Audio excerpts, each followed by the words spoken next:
Hello అండి, అందరికీ నమస్కారం. ఈరోజు రామాయణంలోని పార్ట్ 5 కిష్కింధకాండ గురించి తెలుసుకుందాం. అయితే పంపా సరోవర ప్రాంతానికి వచ్చారని చెప్పాను కదా. అరణ్యకాండలోనే చేరుకుని దాన్ని దర్శిస్తారు, చూస్తారు మొత్తం. ఆ పంపా సరోవర ప్రాంతం అయితే చాలా బ్యూటిఫుల్గా ఉంటుందన్నమాట. అంటే అక్కడికి ఎవరు వచ్చినా సరే హ్యాపీగా ఉండొచ్చు. కానీ రాముడిని మాత్రం అది హ్యాపీ చేయలేకపోయింది, ఎందుకంటే సీత బాధ వల్ల. ఇంకా రాముడు ఇంకా ఎక్కువ బాధపడ్డాడనమాట ఆ పంప సరోవర ప్రాంతం చూసి. అప్పుడు లక్ష్మణుడు ఊరుకోబెట్టాడనమాట. అన్నయ్య, ఇలా నిరంతరం బాధపడే వాళ్ళకి ఎప్పుడు సుఖం లభించదు. ఉత్సాహమే మనిషికి బలం. ఉత్సాహం ఉన్న వాళ్ళకి అసాధ్యం అనేది లేదు. నువ్వు ఉత్సాహంగా ఉండన్నయ్య, బాధపడకు అని చెప్తారనమాట. అయితే అప్పుడు కబంధుడు చెప్తాడు కదా, సుగ్రీవునితో స్నేహం దీనికి యూజ్ అవుతుంది అని. అందుకని చెప్పి సుగ్రీవుడు ఋషిముఖ పర్వతం మీద ఉంటాడని కూడా చెప్తారు. అందుకని ఋషిముఖ పర్వతానికి బయలుదేరుతారనమాట. అయితే సుగ్రీవుడు ఋషిముఖ పర్వతం మీద నుంచి వీళ్ళిద్దరూ రావడం చూస్తాడు. ఎవరు? రాముడిని లక్ష్మణ్ని చూస్తాడు. చూసి వాళ్ళ అన్నయ్య వాలి సుగ్రీవుని చంపడానికి పంపించారేమో వీళ్ళిద్దరిని అని చెప్పి భయపడిపోయి హనుమంతుడు ఉంటాడు కదా, ఆ హనుమంతుడు సుగ్రీవుడికి మంత్రి అనమాట. అయితే సుగ్రీవుడు చెప్తాడు, వాళ్ళెవరో కనుక్కో వెళ్ళి మా అన్నయ్య వాళ్ళు పంపించినట్టున్నాడు నన్ను చంపమని అని చెప్పి. అంటే హనుమంతుడు ఒక సన్యాసి రూపంలోని వాళ్ళిద్దరి ముందుకి వెళ్తారు. వెళ్ళి వాళ్ళని బాగా పొగుడుతాడు, వాళ్ళ గురించి అడుగుతారు. కానీ వాళ్ళు సైలెంట్గా ఉంటారు. ఇంకా లాభం లేదు అని చెప్పి వాళ్ళు చెప్పేస్తారనమాట. ఏమన్నా అంటే హనుమంతుడు చెప్తారు, సుగ్రీవుడు చాలా మంచివాడు, అతన్ని చంపాలని అనుకోకండి. ఇంకా వాళ్ళ అన్నయ్య వాళ్ళే మంచోడు కాదు, దయచేసి సుగ్రీవునితో స్నేహం చేయండి అని అంటే అప్పుడు లక్ష్మణుడు వాళ్ళు చెప్తారు, మేము అంటే అది కూడా హనుమంతుడు చాలా చాకచక్యంగా మాట్లాడతారనమాట. అప్పుడు రాముడు చాలా అంటే మెచ్చుకుంటాడు అనమాట హనుమంతుడిని. ఇంత బాగా మాట్లాడుతున్నాడు ఏంటి ఈ హనుమంతుడు అని చెప్పి మురిసిపోతాడు అనమాట. మురిసిపోయి ఇతను వేదాలని అన్నిటినీ బాగా చదివినట్టు ఉంటాడు, లేకపోతే ఇంత స్పష్టంగా ఇంత తడబడకుండా ఎవరు మాట్లాడలేదు, చెప్పాలనుకుంది చెప్పినట్టు చాలా చక్కగా చెప్పాడు అని చెప్పి రాముడికి బాగా నచ్చుతుంది అనమాట హనుమంతుడు మాట్లాడే విధానం. ఇతను మాట్లాడే విధానం చూస్తే కత్తెత్తి చంపడానికి వచ్చిన శత్రువు కూడా నరకబుద్ధి అయ్యదు, అంత బాగా మాట్లాడుతున్నారు. అంటే మాటకి ఉన్న పవర్ అలాంటిది అనమాట. మనం మాట బట్టి మనకి గౌరవం లభిస్తుంది. అయితే అప్పుడు లక్ష్మణుడు కూడా చెప్తాడనమాట, మేము వాళ్ళు పంపించిన వాళ్ళం కాదు, మాకు కూడా సుగ్రీవునితో స్నేహమే కావాలి అంటే అప్పుడు చెప్తాడు వాళ్ళ సీత గురించి అపహరించడం అది మొత్తం చెప్తే అప్పుడు హనుమంతుడు వీళ్ళిద్దరిని భుజాలపై వేసుకుని ఆ సన్యాసి రూపం తీసేసి ఋషిముఖ పర్వతం మీదకి వెళ్తారు. కానీ ఋషిముఖ పర్వతం మీద సుగ్రీవుడు ఉండడు, ఎందుకంటే వీళ్ళిద్దరూ తను చంపడానికి వచ్చారనుకుని ఆ పక్కనున్న మలయగిరి మీదకి పారిపోతాడనమాట. అప్పుడు సుగ్రీవుడిని కూడా ఇక్కడ తీసుకుని వస్తే రాముడు సుగ్రీవుడు అగ్నిసాక్షిగా స్నేహితులు అవుతారనమాట. అప్పుడు సుగ్రీవుడు చెప్తాడు, నాకు నీ అభయం కావాలి రామా, మన అగ్నిసాక్షిగా మిత్రులయ్యాము, దయచేసి నాకు వాలి నుండి అభయం ఇవ్వు అని చెప్పంటే, సుగ్రీవ నీ భార్యని అపహరించిన కదా మీ అన్నయ్య వాలి, అతన్ని చంపే బాధ్యత నాది, నువ్వు అసలు ఏమీ భయపడకు అని చెప్తాడు. అలాగే రాముడు బాధపడుతుంటే అప్పుడు సుగ్రీవుడు కూడా చెప్తాడు, సీతని వెతకడానికి ఖచ్చితంగా నా వంతు ప్రయత్నం నేను ఖచ్చితంగా చేస్తానని చెప్పి ఇంకోటి చెప్తాడు. అదే సీత ఒక మూటని ఇసిరేస్తుంది కదా తన నగలన్నీ కట్టి, అది కూడా చెప్తాడు. మేము ఒకసారి కొండపైన మాట్లాడుకుంటుంటే ఒక ఆవిడ్ని ఒక రాక్షసుడు ఎత్తుకెళ్ళిపోవడం చూసాము, ఆవిడ మమ్మల్ని చూసి మా మధ్యలో పడేటట్టు నగల మూటని పడేసింది అని చెప్పి ఆ నగల మూటని చూపిస్తే ఏమో రాముడు ఇవి సీతవే అని గుర్తుపట్టి ఇంకా ఏడ్చేస్తాడు అనమాట. లక్ష్మణుడు ఎలా గుర్తుపట్టాడు అంటే, లక్ష్మణుడు ఎప్పుడు నమస్కరిస్తూ ఉంటాడు కదా కాళ్ళకి పెట్టే కడియాలు లాంటివి చూసి ఇవి మా అదుని గారివి అని చెప్పి చెప్తాడు. అయితే రాముడి బాధ చూసి సుగ్రీవుడు ఓదారుస్తాడు అనమాట. బాధపడకు రామ, ఖచ్చితంగా సీత మనకి దొరుకుతుంది అని ధైర్యం ఇస్తాడనమాట వచ్చి రాముడికి. ఇచ్చిన తర్వాత అంటే రాముడి యొక్క శక్తి సామర్థ్యాలు తెలుసుకోవాలని చెప్పి ఉంది సుగ్రీవుడికి. అయితే అప్పుడు రాముడు కూడా సరే అని చెప్పి ఒకే ఒక్క బాణంతో 10 మధ్య చెట్లుని పడిపోయేలా చేస్తాడు. ఇంకా దుందుబి అంటే ఎవరంటే అది తర్వాత చెప్తాను. దుందుబి అనే ఒక రాక్షసుడి హస్తపంజరం అక్కడ ఉంటుంది. దాన్ని బట్నవేలుతో అంటే అది యోజనాల 10 యోజనాల దూరం వెళ్ళి పడుతుంది. అయితే ఫస్ట్ రాముడు అసలు ఏంటి మీ ఇద్దరికి విరోధం ఎలా వచ్చింది అని చెప్పి అడుగుతాడు సుగ్రీవుడికి. సుగ్రీవుడు వాళ్ళ విరోధం ఏంటి అసలు అని చెప్పి తెలుసుకుంటాం అన్నమాట ఇప్పుడు. అంటే సుగ్రీవుడు వాలి అన్నతమ్ములు. సుగ్రీవుడు వాళ్ళ నాన్న చనిపోయిన తర్వాత వాలి పెద్దవాడు కాబట్టి అతనే రాజు అవుతాడు. రాజు అయినప్పుడు వాలికి ఒక శత్రువు ఉంటాడనమాట. ఆ శత్రువు మాయావి అని చెప్పి శత్రువు అనమాట. అయితే మాయావికి వాలికి అస్సలు పడదు. ఒకసారి సాయంత్రం పూట మాయావి కిష్కిందకు వచ్చి వాలితోటి యుద్ధానికి పిలుస్తాడు. అయితే వాలి వెళ్తుంటే సుగ్రీవుడు వాళ్ళందరూ ఆపుతారు, ఎంత ఆపినా సరే వెళ్తాడు.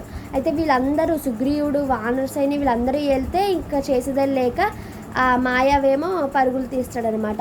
పరుగు పెట్టి ఒక పెద్ద బిల్వంలోకి అంటే ఒక పెద్ద గుహలోకి పారిపోతాడు. అప్పుడు వాళ్ళు కూడా గుహలోకి వెళ్ళి సుగ్రీవుడిని ఈ ద్వారం దగ్గరే ఉండమని చెప్తాడు.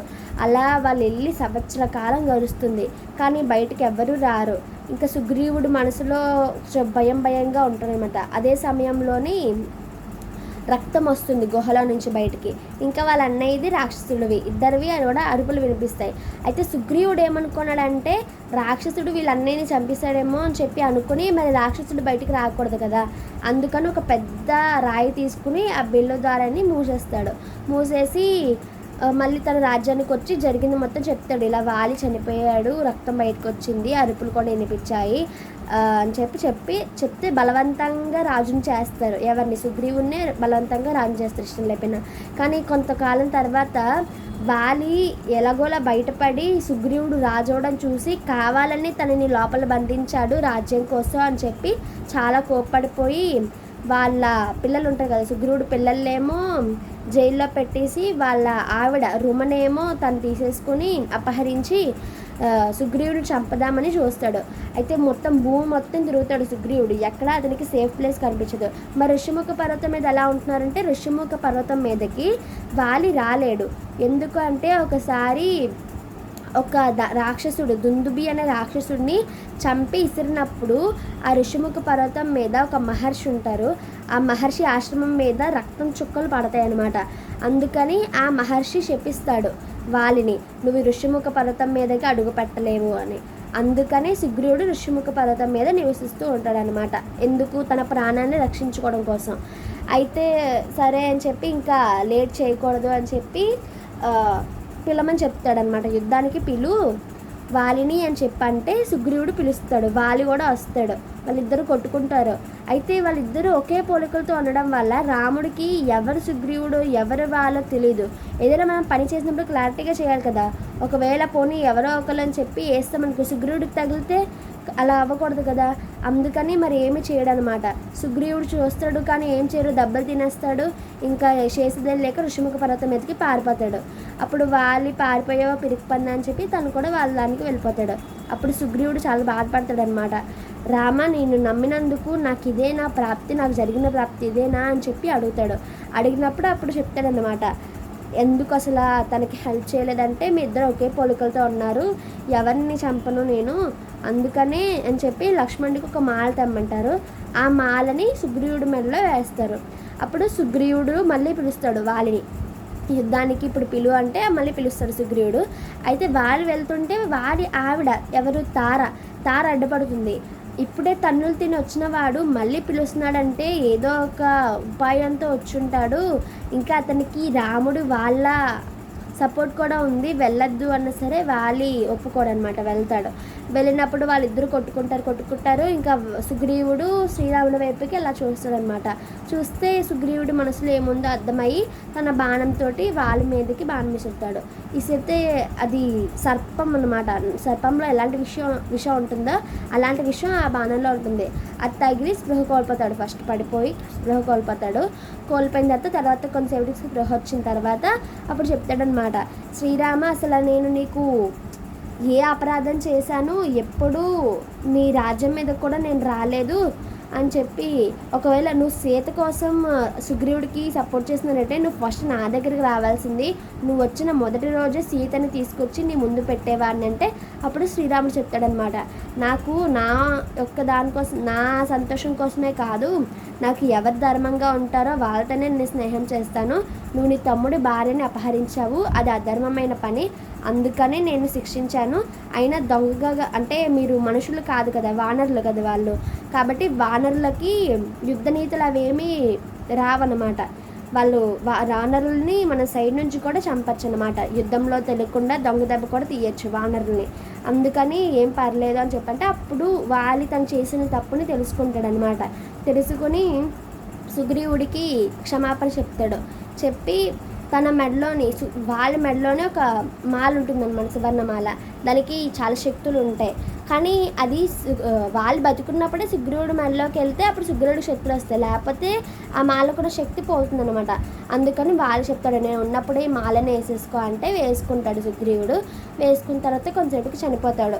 అప్పుడు అంగదుడి బాధ్యతని సుగ్రీవుడికి అప్పగిస్తాడు, ఇంకా తార బాధ్యతని సుగ్రీవుడికి అప్పచెప్తాడు. అప్పచెప్పిన తర్వాత ఇంకా పట్టాభిషేకం అవుతుంది అనమాట సుగ్రీవుడికి. అందుకని రాముని పిలిస్తే, నేను అరణ్యవాసం చేస్తున్నాను కదా 14 ఏళ్ళ వరకు ఏ నగరంలోని గ్రామంలోనే నేను అడుగు పెట్టకూడదు అని చెప్పి అంటే పట్టాభిషేకం అయిపోద్ది. సుగ్రీవుడు రాజు, అంగదుడు ఎవరు, వాలి కుమారుడు, తనేమో యువరాజు కింద ఉంటారు. అయితే కొన్ని రోజులు అలా గడుస్తాయి.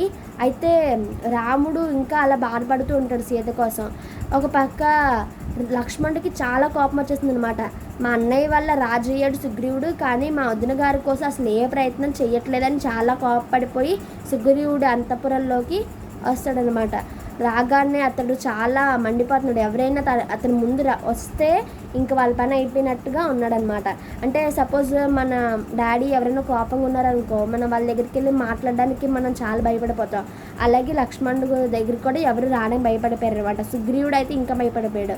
అయితే అప్పుడు తార ఎవరు చనిపోయాడు కదా వాళ్ళ ఆవిడ వెళ్తుందనమాట. వెళ్తే ఆడవాళ్ళ మీద కోపం ప్రదర్శించకూడదు అని చెప్పి కొంచెం శాంతిస్తాడు. సుగ్రీవుడు ఎందుకు ఏంటి చేయట్లేదు సీత కోసం అంటే అప్పుడు చెప్తుంది తార, శాంతించు లక్ష్మణ, సుగ్రీవుడు ఆల్రెడీ స్టార్ట్ చేసేసాడు సీత కోసం ప్రయత్నాలు అంటే అప్పుడు లక్ష్మణుడు కొంచెం శాంతిస్తాడు. సుగ్రీవుడి దగ్గరికి వెళ్తాడు. సుగ్రీవుడు చెప్తాడనమాట, మీ అన్నయ్య వల్లే నేను అసలు రాజు అయ్యాను, మీ అన్నయ్య లేనిదే నేనే లేను, నేను ఎందుకు అహంకారంతో ఉంటాను అని చెప్పి అంటాడనమాట. అయితే అప్పుడు లక్ష్మణుడు సుగ్రీవుడిని రాముడి దగ్గరికి రమ్మని చెప్పి పిలుస్తాడు. అయితే వాళ్ళిద్దరూ వెళ్తారు. అప్పుడు అప్పుడు సుగ్రీవుడు హనుమంతుడి ద్వారా ఒక సమాచారాన్ని వానరులందరికీ తెలియజేస్తాడు. ఏంటంటే 4 రోజుల్లోపు వానరుల్లో ఉన్న వీరులందరూ కూడా ఇక్కడికి రావాలి, రాకపోతే వాళ్ళకి మరణశిక్ష పడుతుంది అని చెప్పి హనుమంతుడి చేత ప్రచారం చేస్తాడు. ఇంకా కోట్ల మంది వచ్చేస్తారనమాట కిష్కిందకి, అదే వాళ్ళ దగ్గరికి కోట్ల మంది వస్తారు. అంటే సుగ్రీవాజ్ఞ అలాంటిది, అంటే తిరుగులేని ఆజ్ఞ అనమాట. అందుకే ఎవరైనా ఏదైనా ఆదేశించినప్పుడు దానికి తిరుగులేదు, అది ఖచ్చితంగా చేయాలి అంటే సుగ్రీవాజ్ఞ అని చెప్పి అంటాం. ఇది కూడా ఒక జాతీయం అనమాట. అయితే వాళ్ళందరూ వస్తారు. మొత్తం 4 పార్ట్స్ కింద విడదీస్తారు వాళ్ళందరినీ. తూర్పు ఒక సైన్యం వెళ్తుంది, పశ్చిమకు ఒక సైన్యం, అంటే ఈస్ట్కి ఒకరు, వెస్ట్కి ఒకరు, నార్త్కి ఒకరు, సౌత్కి ఒకరు. కానీ రావణుడు ఎత్తుకెళ్ళింది దక్షిణం వైపే కాబట్టి దక్షిణం వైపు కొంచెం బలవంతుల్ని, కొంచెం ఇంపార్టెంట్ వాళ్ళు పంపించారు. ఎవరు, అంగదుడి నాయకత్వంలోని హనుమంతుడు, జాంబవంతుడు, మిగిలిన వానరులు అందరూ దక్షిణం వైపుకి వెళ్ళారు. అయితే మొత్తం అందరూ వెళ్ళిపోయిన తర్వాత కొన్ని నెలలకి ఈస్ట్ వాళ్ళు వచ్చారు, వెస్ట్ వాళ్ళు వచ్చారు, నార్త్ వాళ్ళు వచ్చారు. వాళ్ళెవరికి కూడా ఏ జాడ తెలియలేదు. కానీ సౌత్ వైపు వెళ్ళారు కదా హనుమంతుడు వాళ్ళకి మాత్రం తెలిసే అవకాశం ఉంది. ఎందుకు, రావణాసురుడు అటువైపు వెళ్ళాడు కాబట్టి. అయితే ఈ విషయం రాముడికి ముందే తెలిసి హనుమంతుడి పని నెరవేర్చగలడని తెలిసి అతనికి తన ఉంగరాన్ని ఇస్తాడనమాట. ఆ ఉంగరాన్ని కూడా తీసుకుని హనుమంతుడు బయలుదేరుతాడు. అయితే వాళ్ళందరూ వెతుకుతారు కానీ ఏముండదు అక్కడ, వాళ్ళకి సీత కానీ ఆచూకు కానీ ఏం కనిపించవు. అయితే అప్పుడు అలా వెళ్తూ ఉంటే ఒక పెద్ద బిలద్వారం కనిపిస్తుంది. అక్కడ అది ఒక రాక్షసుడిది అనమాట, వృక్షబిలం అని చెప్పి. అయితే వీళ్ళకి ఏమో ఆకలి ఇంకా దాహం ఇవన్నీ కూడా ఉన్నాయన్నమాట. అయితే ఒక అంటే యోగిని దగ్గరికి వెళ్తే ఆ యోగిని వీళ్ళకి ఒక మార్గం చూపిస్తుంది. అప్పుడు ఆ గుహ దాటి వెళ్ళిన వెంటనే మహోదధి అని ఒక పెద్ద సముద్రానికి వెళ్ళిపోతారనమాట. అప్పుడు ఆ సముద్రం దగ్గరికి వెళ్తారు కానీ వాళ్ళకి అక్కడ ఏం చేయాలి ఏం అర్థం కాదనమాట. అందరూ అలా కూర్చుని మాట్లాడుకుంటూ ఉంటారు. కానీ ఏదో ఒకటి సాధించకుండా వెళ్ళకూడదు సుగ్రీవుడి దగ్గరికి, ఏదో ఒకటి సాధించే మనం వెళ్ళాలి అని చెప్పి అనుకుంటారు. అప్పుడే వీళ్ళు మాట్లాడుకుంటున్నప్పుడు అలా మాట్లాడుకుంటూ ఉంటారు. అప్పుడే ఆ పెద్ద గ్రద్ద, ఏంటి దాని పేరు, అలాగే దాని గురించి అదే జటాయు గురించి మాట్లాడుకుంటూ ఉంటారనమాట. అయితే ఆ మాటలన్నీ కూడా సంపాతి అని చెప్పి ఒకడు వింటారు. విని సంపాతి ఎవరు అసలు అంటే జటాయువుకి అన్న అవుతారనమాట. ఆ సంపాతి ఇదంతా విని అయ్యో నా తమ్ముడు చనిపోయాడా, జటాయు చనిపోయాడా అని చెప్పి అనుకుంటాడు.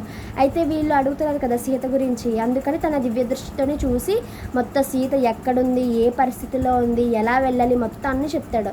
అతనికి యాక్చువల్గా రెక్కలు ఉండవు, కానీ ఇది చెప్పిన వెంటనే అతనికి రెక్కలు వచ్చేస్తాయి అనమాట. ఏంటి ఆశ్చర్యం అంటే మనం ఎవరికైనా హెల్ప్ చేస్తే ఆ హెల్ప్ ఊరికే పోదు, మనకి కూడా ఏదో ఒక హెల్ప్ చేస్తుంది అనమాట. మనం ఎవరికైనా ఒక ఉపకారం చేస్తే మనకు కూడా ఏదో ఒక ఉపకారం అవుతుంది.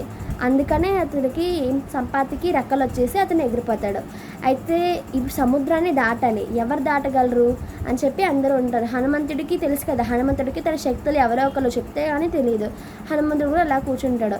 అప్పుడు జాంబవంతుడు హనుమంతుడి దగ్గరికి వచ్చి, హనుమ నువ్వు ఇది లంఘించగలవు నమ్ము అని చెప్పి అతనికి ప్రేరేపిస్తాడు. అంటే సపోర్ట్ చేసి తనని మోటివేట్ చేస్తారనమాట. అంటే ప్రతి ఒక్కరిలోని ఏదో ఒక టాలెంట్ ఉంటుంది, కానీ దాన్ని సపోర్ట్ చేసి దాన్ని బయటకు తీసే మనిషి ఉండాలన్నమాట. అలాగే జాంబవంతుడు హనుమంతుడిలోని మోటివేషన్ పెంచుతారు. అప్పుడు హనుమంతుడు కూడా నేను చాలా మహావీరుడిని, నేను దాటగలను, ఈ సముద్రాన్ని నేను లంఘించి సీతమ్మ దగ్గరికి వెళ్ళగలను అని చెప్పి అంటారు.